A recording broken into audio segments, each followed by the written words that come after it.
예, 은혜의 보좌 앞으로라고 하는 제목으로 함께 하나님의 음성을 듣는 귀하고 복된 시간이 될 수 있기를 바랍니다. 사람들은요, 누구나 행복해지기를 원해요. 네, 당신 내가 복을 줄까요? 저주를 할까요? 라고 하는 말을 할 때마다 어느 누구 하나 나에게 저주하시오 라고 말할 만한 사람들은 아무도 없을 것입니다. 모든 사람들은 다 지금보다 행복하고 지금보다 낫고 지금보다 좋아지는 이러한 생활들을 원하게 마련이다라고 하는 것이죠. 그 말은 다시 말하면 현재 나의 삶에 대해서 100% 만족하면서 살아가는 사람은 없다라고 하는 것이죠. 제가 국민학교 5학년 때였던가 이때 제가 제 나름대로는 이제 깊은 고민을 하는 거예요. 그러면서 어떻게 죽으면 잘 죽을까? 이걸 이제 고민하면서 살던 때가 있었어요. 5학년 때. 그랬는데 동네에 우리 이제 흔히 표현하는 동네 바보 형이라고 표현을 하잖아요. 예, 그런 사람이 한 사람이 있었어요. 막 등치도 좋고요. 막 얼굴도 잘생겼어요. 이런데 부족해요. 그런데 이 사람이 제가 하루는 이제 그 동네에 이제 개천이 있어가지고 개천을 이렇게 지나가는데 보니까 개천 옆에 쭈그리고 앉아서 울고 있더라고요. 저는 그 사람이 우는 걸 보면서 전 한 번 더 절망한 거예요. 야, 나는 수채 저렇게 저 사람같이 천지분간을 할 줄 모르는 바보가 되면 그나마 행복하지 않겠나라고 생각을 했었는데 저 사람도 울고 있는 걸 보니까 바보 천치가 돼도 행복을 보장해주지 못하는구나 이런 생각이 들면서 제가 5학년 때 참 제가 낙심했던 적이 있었어요. 그게 생각을 해보면 지금 생각하면 별거 아닌 문제들이지만 그 당시엔 그게 저로서는 5학년짜리 남자아이가 받아들이기에는 심각한 그러한 이제 상황들이 제 주변에 있었더라 하는 것이죠.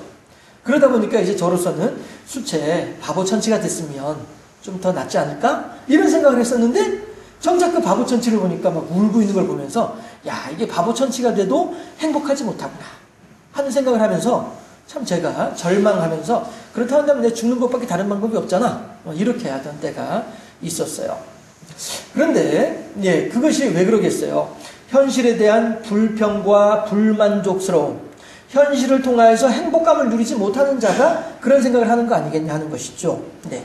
그런데 성경에서도 마찬가지로 그렇게 행복해지기를 바라는, 어제보다 나은 오늘이기를 바라고요.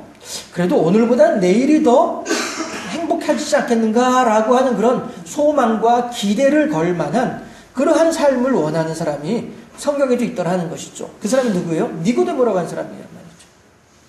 이 니고데모라고 하는 사람은요, 요즘으로 말하면은요, 트럼프와도 같은 사람이에요.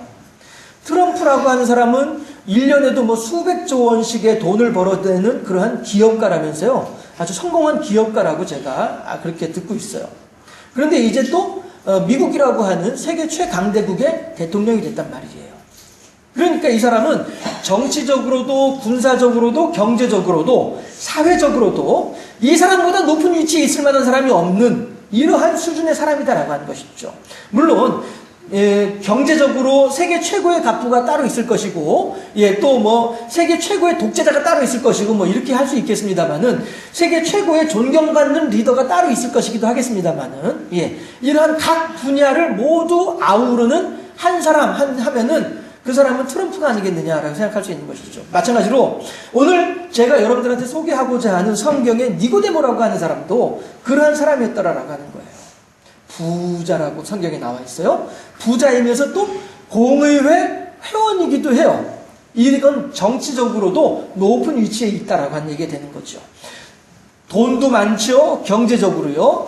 정치적으로도 높은 위치에 있죠. 배우기도 많이 배웠어요. 사회적으로도 존경받는 랍비이기도 하지요.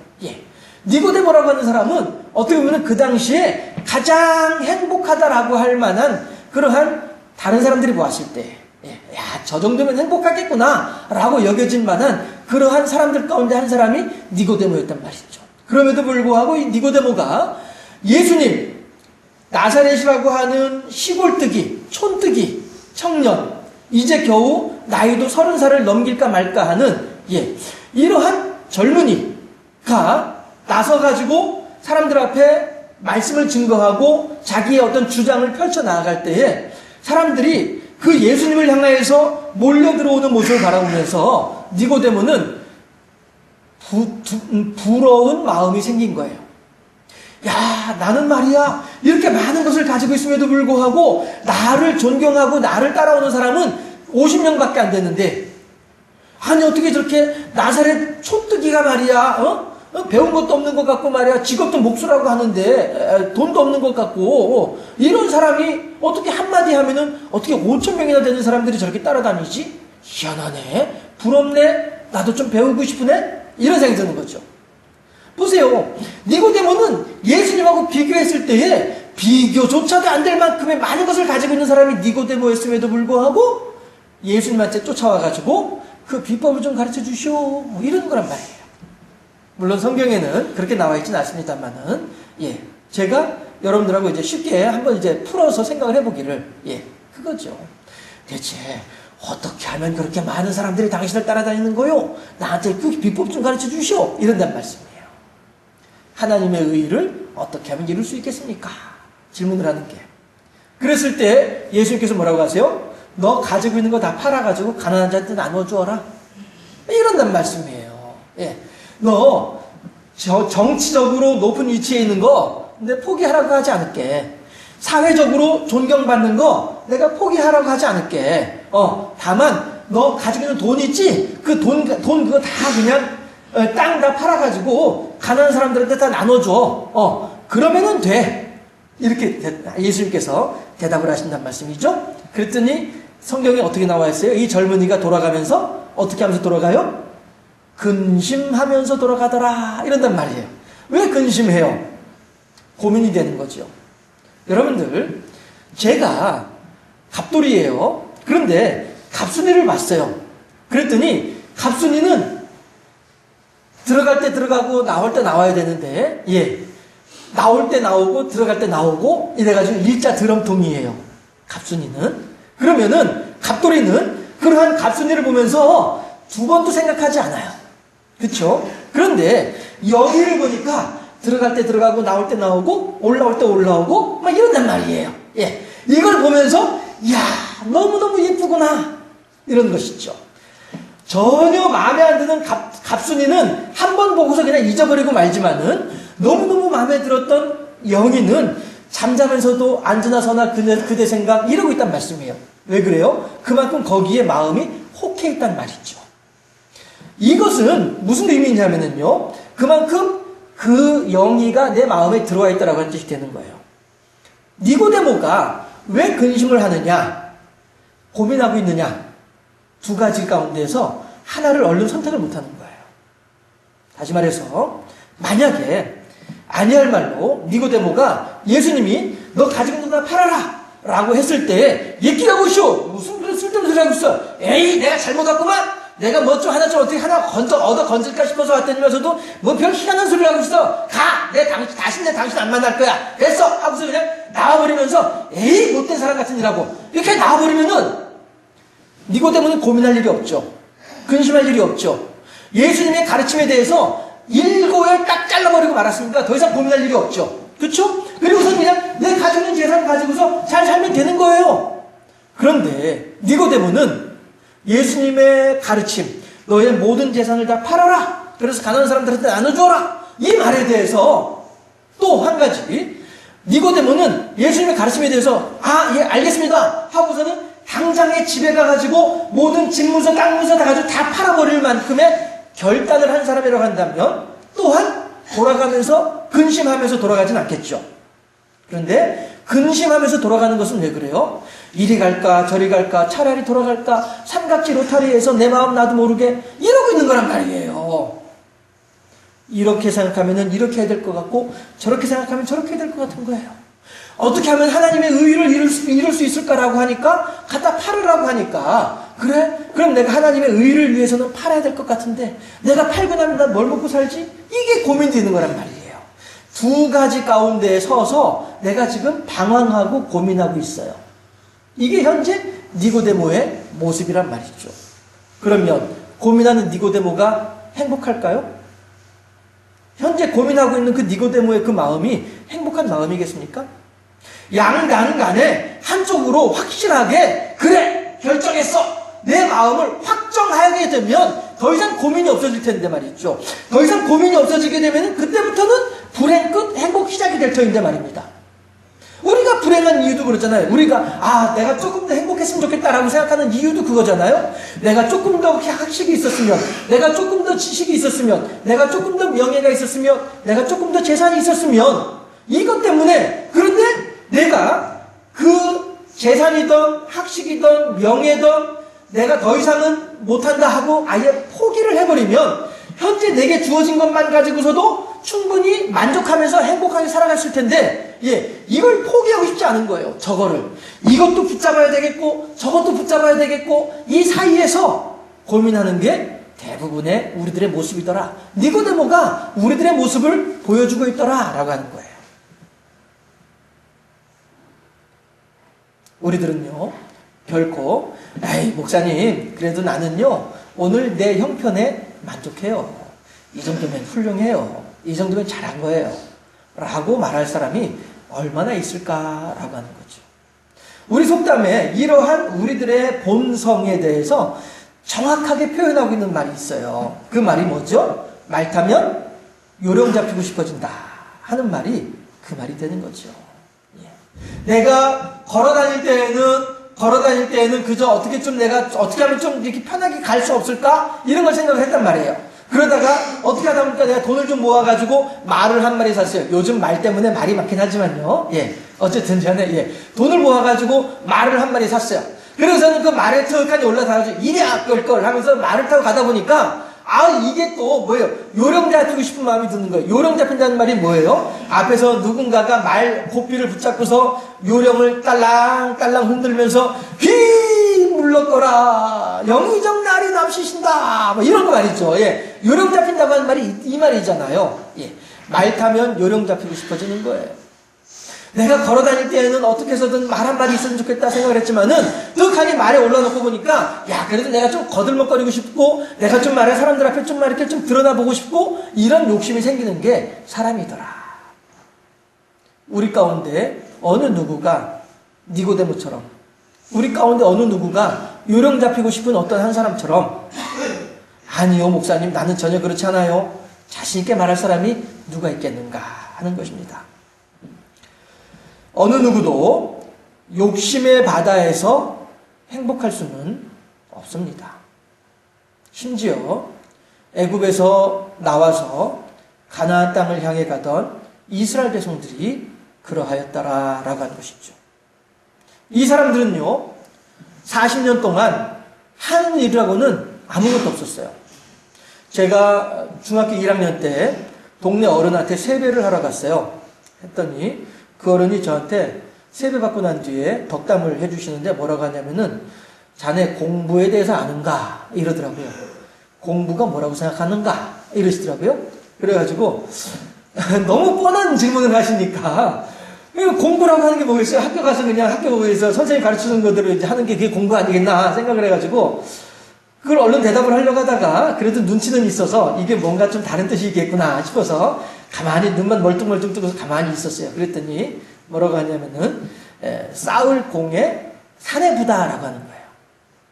그래서 공부라고 하는 것은 사내가 마땅히 해야 할 일이 공부다 이러더라고요. 하면서 그저 학교에서 공부하는 것도 물론 공부이지만 이제 나이가 먹어가니까 나이 먹어가는 거에 따른 책임을 질 줄 아는 이러한 사나이로서의 그러니까 남자 여자를 따지는 어떤 그런 사나이라고 표현을 하기보다는 어른이라고 하는 의미에서의 한 나의 삶을 책임질 수 있는 성숙한 인격체라고 하는 그런 측면에서 로 이제 우리가 이해를 해야 되겠죠. 그래서 자네의 일을 열심히 하는 사람이 되게 이게 공부야 이러시더라고요. 알겠습니다 했었는데 제가 그걸 지금도 이렇게 선히 기억을 하고 있는 걸 보면은 나름대로 그 당시에 그 어른의 그 가르침이 저한테는 크게 어떤 그런 울림이 있었던 것 같아요. 물론 그만큼 잘 실천을 했냐 하게 질문을 누가 하게 되면 자신 있게 대답할 수는 없습니다만은 아무튼 저는 그때 그런 가르침을 들었던 것은 제가 기억은 하고 있어요. 자, 왜 말씀을 드리느냐 하면은 이스라엘 백성들이 광야 40년 동안 과연 사나이로서 한 성숙한 인격체로서 합당한 일을 했더냐라고 하는 거예요. 우리가 그냥 뭐 보편적으로 생각해 봅시다. 한 집안의 가장이라고 한다면, 가장이면 가족들을 위해서 열심히 일을 해서 그 소득을 가지고 가족들을 부양해야만 하는 것이 이게 가장이 할 일이죠. 말 그대로 공부 아닙니까? 사나이로서 한 가장으로서 마땅히 해야 할 일이 공부이지 않겠어요? 그런데 이스라엘 백성들은 광야 40년 동안 공부를 얼마나 했냐는 거예요. 이스라엘 백성들 광야 40년 동안 했던 일은 그저 아침에 일어나면 걸어가고 저녁이면 침대 텐트 쳐가지고 잠자고 이것만 하던 게 이스라엘 사람들이 하는 일이었어요.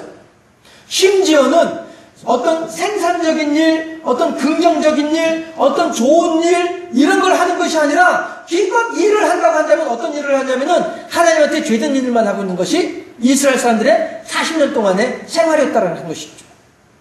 그러니까 애굽에서 나올 때에 20살 이상 60세 이하의 남자들 60만 명이 다 광야에서 죽어가는 것이죠. 그러면 목사님, 이 가나안 땅에 누가 들어갔어요? 예, 그 땅, 애굽에서 나올 당시에 20살이 안 됐던 사람들, 그 다음에 광야에서 태어난 사람들, 이런 사람들이 62만 명이 돼가지고 가나안 땅에 들어간 거예요.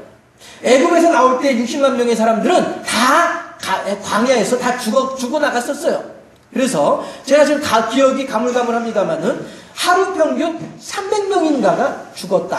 이런 통계도 내고 있습니다. 40년 동안에 걸쳐서.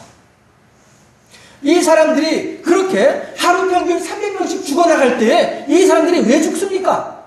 이 사람들은 광야에서 지내면서 늙어 죽은 사람이 없고 병들어 죽은 사람이 없고 그 다음에 굶어 죽은 사람이 없었어요. 그리고 심지어는 그들의 옷이 헤어지지도 않았다라고 해요. 옷을 갖다가 한 옷을 5년, 10년 입으면은 낡아서 더 이상 입지 못할 만큼 되지 않겠어요? 그런데 40년을 입었음에도 불구하고 옷이 헤어지지 않았더라라고 하는 거예요. 발이 부르트지 않았더라라고 하는 거예요. 늙어 죽은 사람, 병들어 죽은 사람이 없더라는 거예요. 왜 그래요? 하나님께서 완벽하게 이스라엘 사람들을 지켜주고 돌봐주신 결과인 줄로 믿습니다. 문제는 뭐냐 하면 하나님의 이 완벽한 환경과 여건 속에서도 사람들은 어땠어요? 욕심의 바다 속에서 만족할 줄을 모르는 거예요. 해서 아이고 하나님 나한테 만나를 줬는데요. 예, 만나가 별로 맛이 없어. 이거 말이야 별로 맛이 없어서 먹고 싶지도 않아요. 그거 안 먹으면 어떻게 하려고? 그거 안 먹으면 굶어 죽는데. 그럼에도 불구하고 하나님을 향해서 단식투쟁하는 거예요. 다른 것도 맛있는 음식을 내놓아라. 메추라기를 내놓아라. 고기를 내놓아라. 이러고 있는 게, 대화하는 게 이스라엘 백성들이었다라고 하는 것이죠. 어저께 광화문에 100만 인파가 모였다고 합니다. 한 나라의 지도자가 잘못을 했을 때에는 백성들이 그렇게 나서가지고 그것에 대해서 분명히 이야기할 필요가 있죠. 그거는 사람 간에 벌어진 일이죠. 하나님이 사람들에게 실수하시나요? 하나님이 행하신 일들이 사람들에게 어떤 부조리하고 불합리한 일들이 있나요? 대통령은 백성들, 국민들을 향해서 부조리하고 불합리한 일들을 할 수가 있어요. 같은 사람이기 때문에. 그러나 하나님이 우리들을 향해서 어떠한 부조리한 일을, 하나님께서 우리들에게 어떠한 불합리한 일들을 원하시던가 시키시던가 행하신 일이 무엇이 있느냐 하는 거예요. 그럼에도 불구하고 백성들은 하나님을 향해서도 데모를 하더라. 그리고 그들은 그들의 죄로 인하여서 하루 평균 300명씩 죽어갈 수밖에 없었더라. 이것은 그 사람들이 어떻게 살았던가 하는 것을 보여주고 있습니다. 성경은요, 단지 옛날 이야기가 결코 아닙니다. 성경을 단지 옛날 이야기로만 생각을 한다고 한다면 오늘 나하고는 아무런 관련이 없는 그런 이야기가 되고 말지요. 도리어 성경은 하나님께서 굳이 우리들에게 주시는 이유가 있다고 한다면 그것은 따라 하실까요? 시범조교. 시범조교가 뭐예요? 시범조교가 뭡니까? 이제 유격훈련 같은 거 할 때, 유격훈련 같은 거 할 때, 이 사람들은 유격훈련장에 온 이제 군인들이죠. 이제 신병들이죠. 이 사람들은 생전 본 적이 없는 거예요. 요즘에 이제 뭐 텔레비전 방송에서 군대 이야기들 많이 이제 보여주고 하니까 군대 가기 전부터 대충 이제 어떻게 훈련받는구나 하는 것을 이제 알고서들 군대에 가겠습니다만은, 예전에는 그런 게 전혀 없으니까, 그저 이제 전해 들은 이야기로만 알고 있으니까, 잘 모르는 경우들이 있죠. 그랬을 때 시범조교가 딱 나서가지고, 보여주는 거예요. 숙달된 조교의 시범을 잘 보고 여러분들도 따라할 수 있도록, 알겠나? 알겠습니다! 이러단 말이죠. 그러면서 이제 어떻게 하는지 본단 말이죠. 제일 위험했던 때가 언제였냐면은 수류탄 교장에서였었어요. 수류탄 던지는 거 할 때. 이때에는 정말로 다들 바짝 긴장해서 보고 있는 거죠. 시범 조교가 어떻게 하는지. 해가지고 딱 서가지고 이제 뭐 안전핀 뽑아, 뒤로 투척 하고 투척하고 날 때 딱 엎드려야 되고 말이죠. 이런. 그런데 보면 이제 진짜로 뻥 터져가지고 막 밑에서 막 올라오고 하니까 다들 긴장하죠. 그래가지고 수류탄 던질 때에는 실은 조교만 던지고 우리는 다 구경만 하고 말았어요. 이게 시범조교가 하는 일이에요. 시범조교가 하는 일을 바라보면서 그대로 따라서 하게 되면은 그 유격훈련은 통과되는 거예요.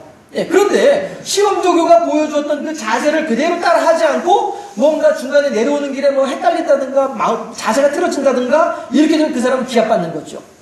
하면 훌륭한 군인은 유능한 군인은 시범조교가 어떻게 하는지를 딱 보고서 그대로 따라 할 수 있으면 이게 훌륭한 군인이다 하는 거예요.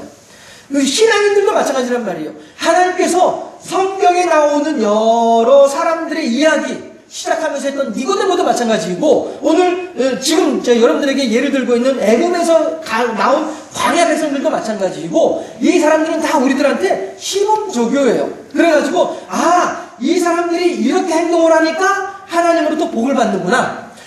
이 사람들이 이렇게 행동을 하니까 하나님한테 혼이 나네. 이걸 보면서 그래 그러면은 나도 이렇게 하면은 나도 복을 받을 수 있겠거니. 그럼 나는 이 사람들은처럼 이렇게 하지 않고 이 사람들하고 다르게 하면 나는 복을 받겠구나. 이 사람들은 벌을 받았어도 이게 시범조교라는 말씀이 있죠. 하나님께서 굳이 성경에 이러한 다양한 이야기들을 적어 놓으신 이유가 뭐냐? 시범조교란 말이에요. 누구를 위한 시범조교예요? 오늘 나를 위한 시범조교예요. 오늘 우리들을 위한 시범조교란 말씀이죠. 해서 어떻게 보면은요, 하나님께서는 그 사람들을 귀찮을 정도로 하나님께서 귀찮아 하시지 않을까 싶을 정도로 그 사람들을 훈련시키고 그 사람들을 다루시고 그 사람들에게 역사하셨던 이유가 있는데 그것이 뭐냐 하면 바로 오늘 나 한 사람을 위해서란 말이에요. 우리들 각자 한 사람을 위해서 하나님께서 그 많은 수고를 하시더라라고 하는 거예요. 하루하루 시간이 지날수록 최순실이라고 하는 사람이 자기 딸 정유라라고 하는 사람을 위해서 얼마나 많은 수고를 했는지를 보게 돼요. 그 사람의 행위 자체는 괘씸하지만 엄마로서 딸을 돌보고 딸을 위해서 수고하고 헌신하는 그 마음가짐은 우리가 높이 살 필요가 있지 않겠나 싶은 생각이 들더라고요. 하나님께서 이렇게 구약성경에 신약성경에 성경을 통하여서 이렇게 많은 이야기들을 담아 놓으신 이유가 있다고 한다면 그것은 바로 나 한 사람, 우리들 한 사람 한 사람을 위해서 하나님께서 가르쳐 주시려는 거예요. 야, 김 집사야, 이 집사야, 박 집사야, 너 이렇게 하면은 될 거 아니겠어? 이렇게 하면 안 되지 않겠어? 이걸 지금 하나님께서 우리들에게 가르쳐 주고 계시지 않겠느냐 하는 것이죠. 해서 우리들도 마찬가지로요, 말씀드렸던 것처럼 그들이 복을 받게 된 과정을 따라하게 되면 우리도 복을 받을 것이고, 그들이 하나님으로부터 혼이 나게 된 것을 잘 보고 우리들은 그렇게 하지 않으면 우리들은 또 복을 받지 않겠느냐 하는 것이죠. 그런 면에서 하나님은 우리들에게 오늘 히브리 4장 12절 13절에서 우리들에게 지름길을 보여주고 계세요. 지름길이 뭐예요? 빨리 갈 수 있는 길이죠? 이리저리 돌아가는 길보다는요, 새길을 알아가지고 가게 되면 얼마나 빨리 편안하게 목적지까지 도달할 수 있겠느냐 하는 것이에요. 해서 오늘 히브리 4장 12절 13절 말씀은 우리들에게 주시는 지름길이더라 하는 거예요. 그런데 어떤 지름길이냐 하면은요, 우리들이 진정으로 행복할 수 있는 길이 어디 있습니까? 우리들은 대체 무엇을 어떻게 해야만 행복할 수 있겠느냐 하는 거예요. 그것은요, 오늘 본문 히브리 4장에 함께 성경을 찾아서 합독해 보도록 하시죠. 히브리 4장에 16절 말씀이에요. 오늘 본문 히브리 4장에 16절 말씀이에요. 다 찾으셨나요? 예, 함께 합독합니다. 16절 말씀. 그러므로 우리는 긍휼하심을 받고 때를 따라 돕는 은혜를 얻기 위하여 은혜의 보좌 앞에 담대히 나아갈 것이니라. 아멘. 여러분, 니고데모가 왜 근심합니까? 하나님의 은혜 보좌 앞에는 가고는 싶은데 내 손에 있는 알량한 이것이 아깝다 보니까 고민하는 거고 근심하는 것 아니겠어요? 우리들이 이 세상을 살아가면서 왜 시험에 들고 왜 어려움을 겪습니까? 물론 여러 가지 이유들이 있고 원인들이 있을 수 있겠습니다만은 폭넓게 넓게 생각해가지고 모든 것들을 통틀어서 생각하자면은 결국에는 우리들의 욕심 때문이 아니겠냐. 물론 사람이 욕심이 없이 어떻게 사람이라고 할 수 있겠어요? 예, 사람은 누구나 다 욕심이 있어야죠. 예, 그러나 그 욕심이 어느 방향이냐에 따라서 그 사람이 선한 사람도 되고 그 사람이 악한 사람도 된다라고 하는 거예요. 다시 말할까요? 최순실이라고 하는 사람이, 박근혜라고 하는 사람이 어째서 이렇게 지금 여러 가지로 어려움을 겪는 이유가 왜 그렇습니까? 자기 한 사람만을 위한 욕심을 가지고 있다 보니까 이런 어려움을 겪는 거잖아요. 하지만 어떤 사람들은 많은 어떤 그런 칭찬을 받고 존경을 받는 사람들이 있어요. 왜 그래요? 내 욕심을 내려놓고 여러 사람의 유익을 위해서 나 자신을 희생할 줄 아는 사람이다 보니까 그러한 어떤 존경을 받는 것 아니겠냐 하는 거예요. 했을 때에 누군가 여러 사람에게 유익을 끼치고자 하는 욕심, 이것도 욕심이고요. 남을 짓밟고서라도 나 혼자서라도 재밌어지고 행복해져야만 하겠다라고 하는 욕심, 이것도 욕심이란 말이에요. 했을 때에 하나님께서 우리들에게 원하시는 욕심이 있습니다. 그 욕심이 뭐냐 하면은 은혜의 보좌 앞으로 담대히 나아가고자 하는 그 욕심을 우리들에게 원하시는 거예요. 세상에 썩어질 것들을 향해서 달려가 나아가는 그런 욕심이 아니라 하나님의 영광을 바라보면서 하나님의 사랑하심과 하나님의 돌보심을, 하나님의 베풀어진 은혜를 향해서 나아가는 그 욕심으로 우리들이 살아가기를 바라시는 분이 하나님이란 말씀이죠. 그런데 우리들은 대체 어떤 욕심으로 오늘을 살아가고 있느냐 하는 것입니다. 과연 우리들은 오늘 어떤 것을 목적으로 오늘 하루를 우리들이 살아가고 있느냐라고 하는 것입니다. 하나님은요, 우리들에게 안식할 수 있기를 바라시는 분이 하나님이세요. 그래야 우리들이 참다운 행복을 누릴 수 있기 때문에 그렇습니다.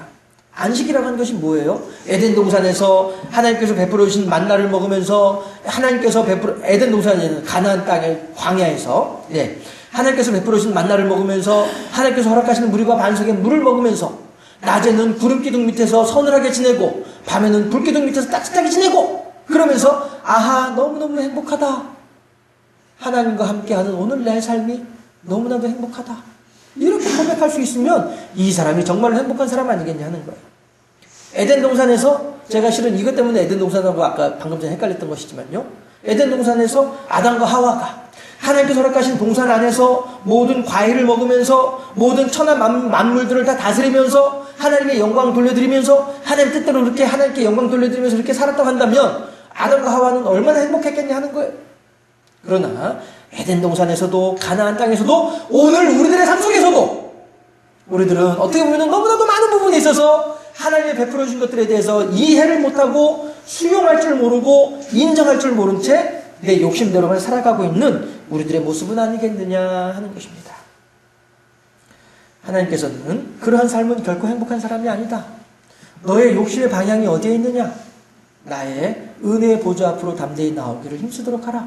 이 욕심을 가져라. 다른 욕심들은 다 내어버리고 그 욕심 가운데 살도록 해라. 하나님은 우리들에게 성인군자가 되기를 바라신 분이 아니란 말씀이에요. 하나님은 우리들에게 높은 지식을 원하시는 하나님이 아니란 거예요. 하나님께서는 우리들에게 높은 도덕을 가진 사람을 원하시는 것이 아니란 거예요. 이 모습 이대로 주 받아주시옵소서. 하나님을 향하여서 고백할 줄 알고 하나님의 권위 앞에 무릎 꿇을 줄 알고 하나님을 향해서 두 손 들을 줄 아는 하나님께 머리 숙일 줄 아는 하나님의 영광 앞에서 하나님을 향해서 겸손하게 무릎 꿇을 줄 아는 그런 한 사람을 원하시는 분이 하나님이시다 하는 거예요. 우리 모두가 하나님의 은혜의 보좌 앞으로 담대히 나아갈 수 있는 우리가 되기를 하나님께서는 바라신다는 것이죠. 제가 주보에 생명의 말씀 마지막에 적어놓은 글자가 글이 이거죠. 마치 물고기는 물속에 있을 때 나무는 흙에 뿌리를 두고 있을 때에 그 생명이 보존될 수 있는 것처럼 우리 사람들은 하나님의 은혜의 보좌 앞에 있을 때에 진정으로 행복을 누릴 수 있지 않겠느냐. 이 사실을 굳게 믿고 하나님의 은혜의 보좌 앞에서 주님이 허락하시는 복을 누리는 복되고 아름다운 하나님 너무너무 행복해요. 하나님과 함께 있는 시간이 너무너무 행복해요. 고백할 줄 아는 우리 모두가 되어줄 수 있기를 주님의 이름으로 축원합니다.